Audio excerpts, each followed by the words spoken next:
नमस्ते दोस्तों, मेरा नाम सिया है। मैं बचपन से ही बहुत खूबसूरत थी, शायद इसीलिए मेरे माँ पापा ने मेरा नाम इतना खूबसूरत रखा। हम लोग एक छोटे से गांव में रहते थे। मैं 15 साल की थी जब मेरी माँ इस दुनिया को छोड़कर चली गई थी। अब घर को संभालने वाला कोई नहीं था। हमारे गांव में बहुत ही जमीनें थी, इसलिए मेरे पापा को दूसरी शादी करने में कोई परेशानी नहीं हुई। कुछ दिन बाद मेरे पापा दुल्हा बने, अपनी नई नवेली दुल्हन को घर ले आए। एक छोटा भाई भी था। हम दोनों भाई बहन अच्छे से तैयार होकर अपनी नई माँ का खूब अच्छी तरह से स्वागत किया। सौतेली माँ जब मेरे पापा से उम्र में बहुत छोटी थी लेकिन ठीक ठाक थी, क्योंकि वह एक तंदुरुस्त औरत थी। अभी माँ घर आ गई और मेरे पापा उसके नखरे उठाने में लगे, क्योंकि वह खूबसूरत ही इतनी ज्यादा थी। पापा सुबह काम पर चले जाते हैं और हम दोनों भाई बहन स्कूल चले जाते। कुछ महीने तो अच्छे से गुजरे। फिर एक दिन जब हम स्कूल से घर लौटे तो एक आदमी हमारे घर पर बैठा था। माँ ने बताया कि मेरा रिश्तेदार है, दूसरे गांव से आया है। शाम को पापा भी घर आ गए। सौतेली माँ का रिश्तेदार किसी काम से हमारे घर आया हुआ था। मेरे पापा ने भी उसको अपने ससुराल से जानकर उसकी खूब आव भगत की। कुछ दिन वह हमारे घर रहा और फिर चला गया। उसका नाम रामपाल था। उम्र में वह माँ से 2-3 साल छोटा ही होगा। वक्त गुजरता गया, अब वह कभी भी हमारे घर आ जाता था। एक दिन हम दोनों भाई बहन स्कूल से घर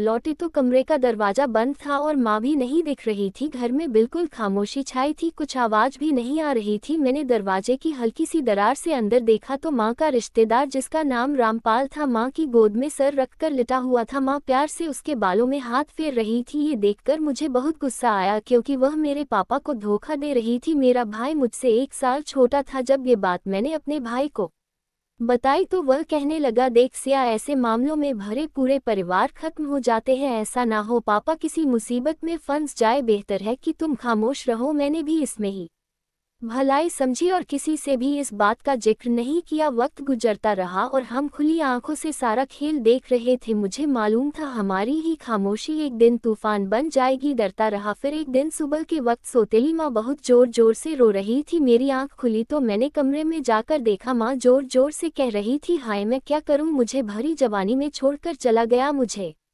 बहुत बड़ा झटका लगा, क्योंकि पापा हमें छोड़कर चले गए थे। जब मैंने करीब से देखा तो पापा की आंखें पथराई हुई थी और मुंह से झाग निकल रहे थे। मैं समझ गई थी कि सब कुछ इस मनहूस औरत ने किया है। इसने जल्द से जल्द अपने रिश्तेदार बुलवाए। रामपाल भी शामिल था। फिर पापा का अंतिम संस्कार किया गया। उसके बाद तो कुछ दिन हमारे आराम से गुजरे, लेकिन उसके बाद वह बिल्कुल बदल गई। बात बाद में हमको डांटने लगी थी और फिर हमें स्कूल जाने से भी रोक लिया और अब सारा दिन हमसे घर के काम करवाती। और जब हम घर का सारा काम खत्म कर देते तो फिर कहती कि एक मेरे पैर दबाओ और एक मेरे सिर का मालिश करो। हम लोग ऐसे ही सितम के शिकार होते रहे। मेरे सब्र का बांध टूट गया था। रामपाल ने धीरे धीरे मेरे पापा की सारी जमीनें अपने कब्जे में कर ली थी। अब वह हमारे घर ही रहता था। एक दिन जब सौतेली माँ अपने पाँव हमसे दबवा रही थी, तभी रामपाल भी पास में ही बैठा था। मेरे भाई से कहने लगा, चलो मेरे भी पैर दबा दो। मैंने उससे कहा, मेरा भाई आपके पैर नहीं दबाएगा, ऐसी फरमाइश आप ना ही करे तो बेहतर है। इसी बात पर मेरी सौतेली माँ ने तुरंत उठकर मुझे बहुत जोर से थप्पड़ मारा।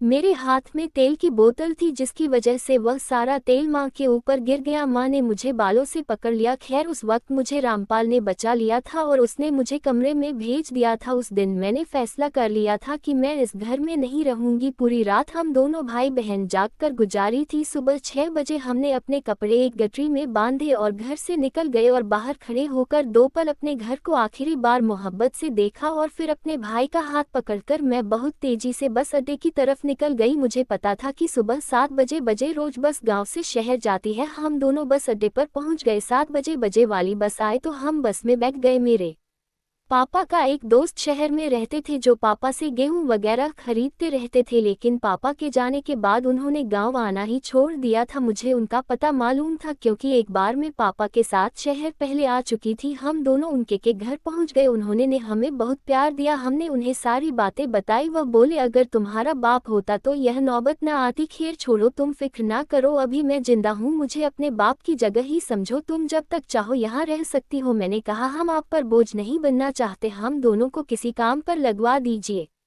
कुछ दिन हम पापा के दोस्त के घर रहे मैं फिर उन्होंने हमें एक हवेली में काम पर लगवा दिया। हवेली काफ़ी बड़ी थी। उन लोगों ने हमें एक छोटा सा स्टोर रहने को दे दिया। हवेली में एक मालकिन और मालिक रहते थे। उनकी एक बेटी मुझसे थोड़ी ही छोटी थी और एक बेटा जैसे अभी 9 साल का था। कुछ ही दिनों में मैंने घर का सारा काम संभाल लिया। मालकिन भी मुझसे बहुत खुश थी। मालिक की हवेली पर एक 20 साल का लड़का भी रहता था जो मालकिन का ड्राइवर था, जो सुबह आता और शाम को वापस अपने घर चला जाता। वक्त गुजरता गया। मैंने नोट किया कि जब मालिक जी चले जाते हैं तो वह ड्राइवर अक्सर मालकिन के कमरे में बैठा रहता था। हम में इतनी हिम्मत ना थी कि उनसे पूछ सकते या अंदर जाकर देखते कि ड्राइवर इतनी देर कमरे में अंदर करता क्या है। जब मैंने यह बात अपने भाई को बताई तो वह कहने लगा, खामोश रहो, एक ही तो सहारा है, कहीं ये छत भी ना चली जाए और फिर हमें कहीं और धक्के खाने पड़े। मैं एक बार फिर से खामोश हो गई। फिर एक दिन शाम का वक्त था। मालकिन कहने लगी, जाओ मेरे बेटे को पार्क में घुमा लाओ। मैं उसको लेकर पार्क में चली गई। ना जाने उस दिन क्या बात थी, मालकिन का बेटा चुप ही नहीं हो रहा था। काफी देर में कोशिश करती रही लेकिन वे चुप ना हुआ। मैं उसको लेकर वापस घर आ गई।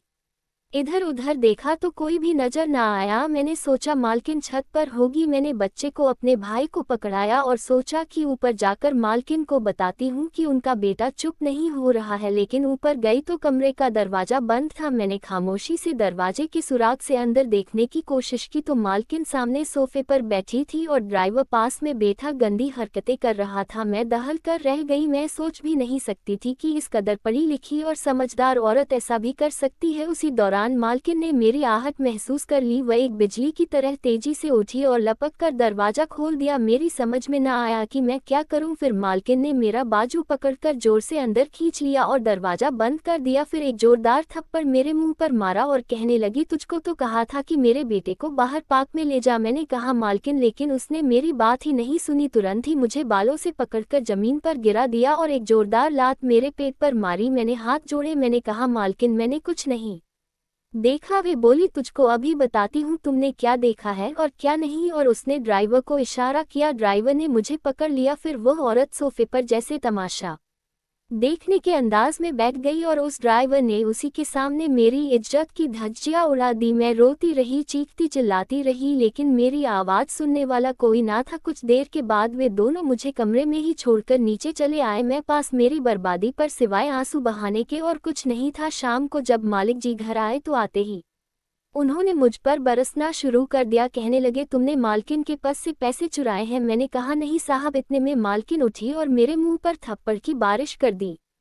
कहने लगी, खुद मैंने इसे अपने कमरे की अलमारी से पैसे चुराते देखा है। उन्होंने ड्राइवर को बुलाया और कहने लगी, आप चाहे तो इससे पूछ ले। फिर ड्राइवर कहने लगा, जी साहब जी, मैंने इसको खुद ऊपर वाले कमरे में जाता देखा था। इतने में मालकिन बोली, इसको अभी और इसी वक्त घर से निकाल दे। मालिक अच्छे आदमी थे। वे कहने लगे, छोड़ो, माफ कर दो, छोटी मासूम बच्ची है। फिर मालिक जी ने मुझे अपने पास बुलाया और कहने लगे, देखो आज के बाद चोरी मत करना। जो भी चीज़ चाहिए मुझे बता देना। मैं नजरें झुकाए खामोश खड़ी थी। गरीब बेसहारा लड़की इससे ज्यादा और कर भी क्या सकती है। वक्त गुजरता रहा और मैं अपनी आंखें और कान बंद करके अपना वक्त गुजार रही थी। 2 साल ऐसे ही बीत गए। एक दिन मालकिन और मालिक को किसी काम से बाहर जाना था। जब भी बाहर जाते तो ड्राइवर को छुट्टी दे देते। तो उस दिन भी उन्होंने अपने ड्राइवर से कहा कि हम लोग जरा बाहर जा रहे हैं, आज तुम्हारी छुट्टी है, तुम अपने घर चले जाओ। उनकी बेटी जो अभी स्कूल में ही थी मुझसे कहा, जब वह स्कूल से आए तो उसका ख्याल रखना। दोपहर को 3 बजे के करीब वह स्कूल से आई तो मैंने उसको खाना लगा कर दिया और उसको खाना खिलाकर उसके पास ही बैठ गई। वैसे भी वह मुझसे बहुत प्यार से बातें करती थी, इसलिए वह मुझे अच्छी लगती थी। थोड़ी देर के बाद दरवाजे की घंटी बजी तो देखा ड्राइवर था। कहने लगा, मालकिन आ गई क्या? मैंने कहा, नहीं। फिर कहने लगा, मुझे कुछ काम है, मैं उनका इंतजार कर लेता हूँ। मेरे मना करने के बावजूद वह अंदर चला आया।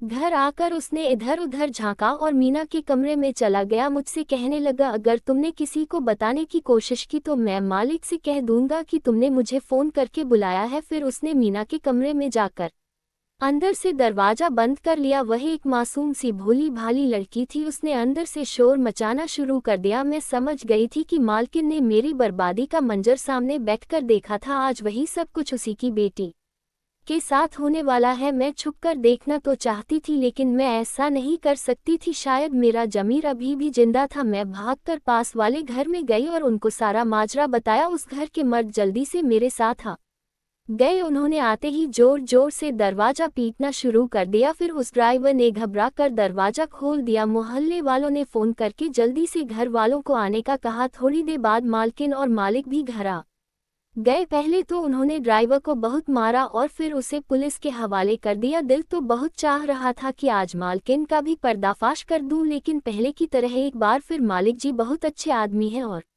जब उनकी पत्नी की असलियत का पता चल जाएगा। नाबालिग मीना के साथ जबरदस्ती बलात्कार के जुर्म में उस ड्राइवर को फांसी पर लटका दिया गया। मैं बहुत ज़्यादा खुश थी क्योंकि मीना के साथ वह मेरा भी कसूरवार था। फिर एक दिन मालकिन ने मुझे अपने पास बुलाया और मेरे आगे हाथ जोड़कर मेरे कदमों में बैठ गई। कहने लगी, मैंने तुम्हारे साथ बहुत बुरा किया था, लेकिन तुमने फिर भी मेरा राज नहीं खोला। मुझे माफ़ कर दो। आज से मैं तुम दोनों बहन भाइयों की अपनी बेटी से भी ज़्यादा परवरिश करूंगी। मैं कर भी क्या सकती थी, मेरी आंखों से आंसू बह रहे थे। मैंने अपने भाई के आने वाले कल के बारे में सोचकर मालकिन को माफ़ कर दिया और आज हमने उस मालकिन की प्रायश्चित की बदौलत अपने सौतेली माँ से भी जमीन जायदाद वापस ले ली है और हम पर वे इम्तिहान जुर्म करने के जुर्म में, हमारे बाप की दौलत पर कब्जा करने के जुर्म में, हम नाबालिग एक बहन भाई को घर से बेघर करने के जुर्म में उन दोनों को यानी रामपाल और मेरी सौतेली माँ को उम्र कैद की सजा सुना दी गई। अब हम दोनों अपने पैरों पर खड़े हैं और एक अच्छी जिंदगी जी रहे हैं। इंसान जब हैवान बन जाता है तो उसका अंजाम भी बड़ा भयानक होता है। तो दोस्तों, ये थी हमारी आज की कहानी। उम्मीद करते हैं कि आपको पसंद आए होगी। वीडियो को लाइक कर दीजिए और चैनल को सब्सक्राइब कर लीजिएगा और हाँ, कमेंट बॉक्स में अपनी कीमती राय जरूर दीजिएगा। मिलते हैं आपसे अगली वीडियो में।